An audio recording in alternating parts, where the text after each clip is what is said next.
I've been planning to make this video for a while now. Swine flu vaccinations. There's a bunch of conspiracy theories going on. Recently I actually went to the Anarchist Book Fair and picked up this useful little pamphlet. Mass vaccinations. Will they stop the pandemic or will they make it worse? How much do you know about the H1N1 virus vaccines and the World Health Organization global pandemic plans? What is the government and media not telling you?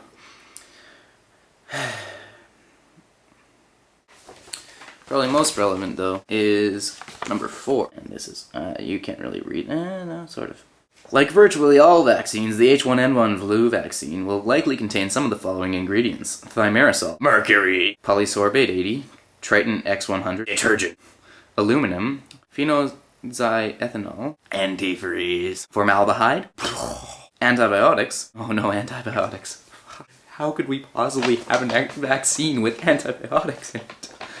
MSG. Ooh. Sulfites. Egg protein. Tissue from aborted human or animal fetuses. Keep in mind, this is from the Anarchist Book Fair. Live or dead viruses. That's kind of how it works. Adjuvants, including squalene. What exactly is in there? And can you tell me why mercury has been used in vaccinations and why that should be good for us? So what's with the mercury, the thimerosal in swine flu? Well... The second false alarm was about thimerosal. It's a vaccine preservative that contains mercury. And the FDA was concerned about the total amount of mercury children might be getting.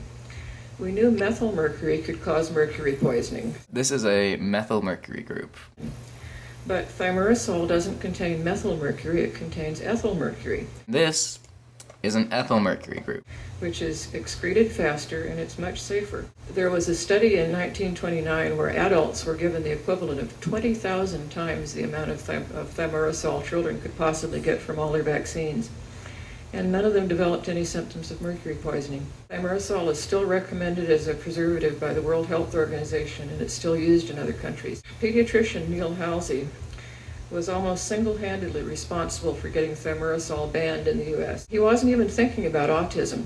He was worried about subtle neurologic effects in children, which had been seen in children exposed to methylmercury, but no damage had ever been shown from ethylmercury. There was no evidence against ethylmercury at the time.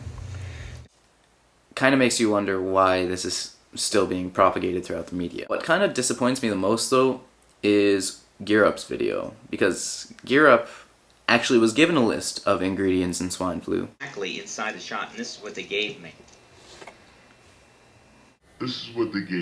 And then just complained about being too long. It's a long piece of paper, okay? Long piece of paper. It is long. Oh, jeez. There it is. Influenza virus vaccination flu zone. Registered trademark. And if you think that's not... There's a backside. Look at this. There's a backside. Long. It just keeps going on. It goes on and on and on and on and on and on. And then, of course, there are people who just disregard the swine flu as the flu. Other news, can everybody please calm down about the swine flu? Every year, thousands and thousands of people die from the regular flu. The swine flu is no more potent, is no more deadly.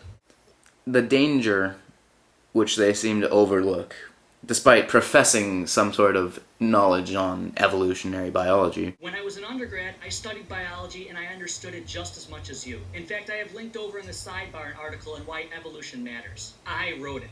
Your only superior knowledge than me is in the area of biology and chemistry, but even back then, when I was an undergrad, I had the same knowledge and understanding as you. I'd actually be pretty interested if HowTheWorldWorks would be willing to retract this statement, considering where swine flu has gone since then. When you are infected with swine flu, and you go out and infect others, you give the virus more chances to mutate and evolve and become a deadly virus. Consider the possibility that you infect someone who becomes terminally ill with swine flu and ends up dying. This isn't very likely, but let's go with the idea that you've infected someone who has infected someone who became ill and ended up being another fatality of swine flu. Or you can go a little farther back. Do you see where I'm going with this? If you can, get the shot. Think about it.